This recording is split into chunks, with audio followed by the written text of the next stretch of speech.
Seja muito bem-vindo, seja muito bem-vinda. Essa é uma live sobre SOP e infertilidade, como tratar. Bom, gente, esse é um conteúdo dedicado a ginecologistas, tá? A médicos, um conteúdo mais dedicado a médicos, para que eles possam atender melhor as mulheres com dificuldade para engravidar nos seus consultórios. Mas se você não é ginecologista, é um estudante de medicina, um residente em ginecologia obstetrícia, ou um colega médico especialista ou não, seja muito bem-vindo, seja muito bem-vinda, né? Afinal de contas, aprender não pesa nem ocupa espaço, né? E aproveita que esse conteúdo aí é de graça, né? E não paga nada. E quem não é médico, aproveita, né? Claro, a gente vou falar alguns termos técnicos aqui, né? Que pode ser que não esteja aí muito alinhado com o público leigo, mas pode ficar à vontade aí, tá? Aumento da secreção de LH. Então, o LH produzido em doses mais altas, né? O LH produzido em doses mais altas é consequência dessa alteração aí do estímulo do GNRH. Uma coisa que muita gente não sabe, por exemplo, é que quando a mulher nasce, né, ela tem todos os seus óvulos já predefinidos para a vida toda. E que se a mãe dela já tinha uma condição de aumento de muito hormônio masculino, esse hormônio masculino em excesso na mulher, dentro da barriga da mãe dela, reprograma o hipotálamo para uma produção maior de LH e vai predispor essa mulher a ter SOP na vida adulta. Então, se a mãe tinha alguma situação de hiperandrogenismo, né, de um hormônio masculino maior na gravidez, essa mulher vai ter uma predisposição maior para ter SOP durante a vida. Então, às vezes, o que você tem, se você tem SOP, você que está aí me assistindo, que é paciente, pode ser que tenha vindo lá da tua mãe também. O que acontece nos ovários, na SOP, né? Bom, como não ocorre o ciclo ovulatório, os androgênios produzidos pela célula da teca, dos folículos antrais, eles se acumulam.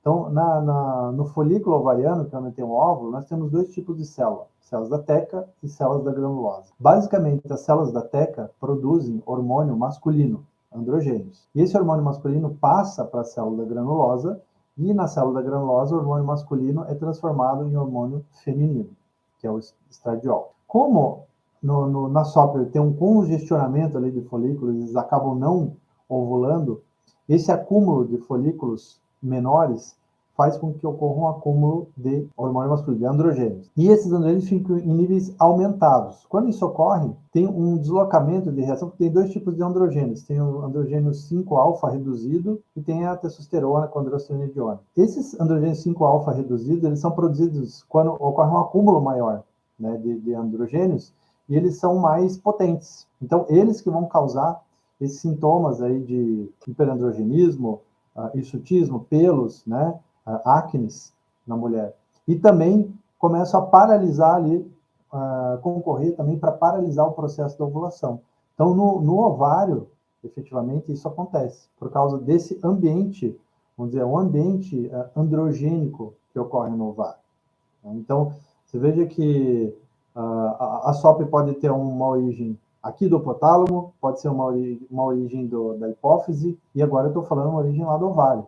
Né? E as alterações que acontecem no ovário, elas vão se somando para que a SOP fique cada vez mais intensa. E a obesidade, né? Que todo mundo conhece aí a SOP associada com a obesidade. Então, na verdade, existe até um pensamento errôneo que a SOP leva à obesidade. Como eu falei no começo, a SOP, na verdade, é uma consequência de alterações. Então, a SOP não leva à obesidade.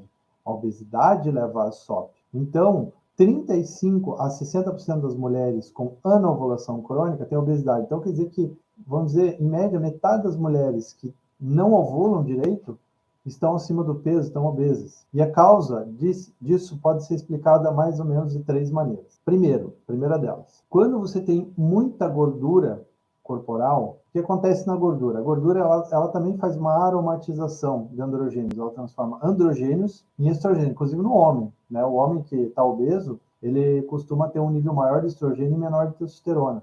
Por isso que no homem, né, abrindo aqui um parênteses, o homem que quer aumentar a sua testosterona, o que ele tem que fazer? Tem que emagrecer e fazer atividade física, porque assim ele vai conseguir aumentar o seu nível de testosterona endógena. Então, a mulher que está obesa, ela tem uma conversão maior de androgênios, que a gente chama de conversão periférica, em estradiol. Isso faz com que esse estradiol aumente e fique cronicamente aumentado. E o estradiol aumentado, ele produz um efeito lá no GNRH, nos pulsos de GNRH, e altera essa ciclicidade, fazendo com que a ovulação não aconteça adequadamente. E aí a gente vai ter uma anovulação crônica. Já deve ter visto na internet aí falar de estado de hiperestrogenismo crônico sustentado. Existem níveis diminuídos de uma proteína chamada SHBG, que é uma proteína transportadora de hormônios sexuais, né? Então, os hormônios sexuais femininos, eles se ligam a essa proteína para poder se transportar. Uma fração, ela fica livre, que é a fração que atua mesmo, que é atuante, que é ativa, e uma fração desses hormônios, ela fica ligada aí nesse SHBG.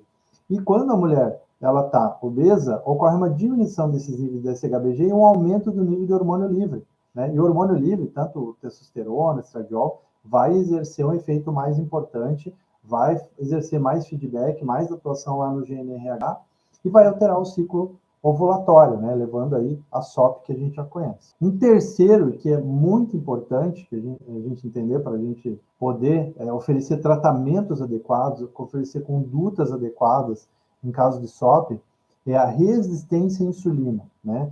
Já é muito sabido hoje na ciência que a resistência à insulina, ela tem um papel muito importante aí na gênese aí da síndrome dos ovários policísticos. Então, a resistência insulínica, ela leva à hiperinsulinemia, porque a mulher é resistente a esse hormônio, então ela acaba produzindo mais insulina, né? Por ter mais insulina, ela vai produzir mais hormônio masculino. Mas o que tem a ver, né?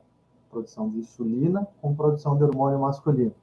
A insulina, ela atua nas células da teca, aquelas células do folículo, e estimula os receptores do LH, e ela vai produzir mais hormônio masculino.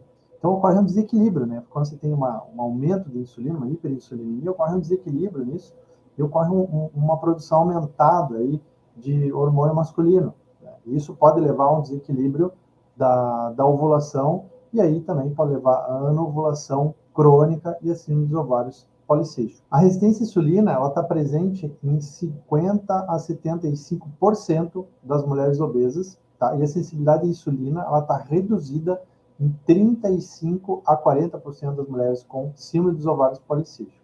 Então, até 35% das mulheres com SOP têm intolerância à glicose e 7 a 10% têm diabetes tipo 2. Então, mulheres com diabetes tipo 2 têm 6 vezes mais chance de ter síndrome dos ovários policísticos. Então, aqui a gente começa a entender que hábitos de vida, hábitos de alimentação, fazem bastante diferença aí para aquela mulher que não está ovulando. Na verdade, para todo mundo, né? Mas para quem tem a SOP, esses hábitos de vida aí são muito importantes mesmo. Você veja, 50 a 75% das mulheres obesas têm sensibilidade reduzida à insulina e 35 a 40% das mulheres obesas têm SOP. Né? Isso não é pouca coisa. Então, assim, muito obrigado pela presença de vocês e até uma próxima, tá? Um grande abraço aí para todos, até uma próxima. Obrigado aí pela audiência. Até mais.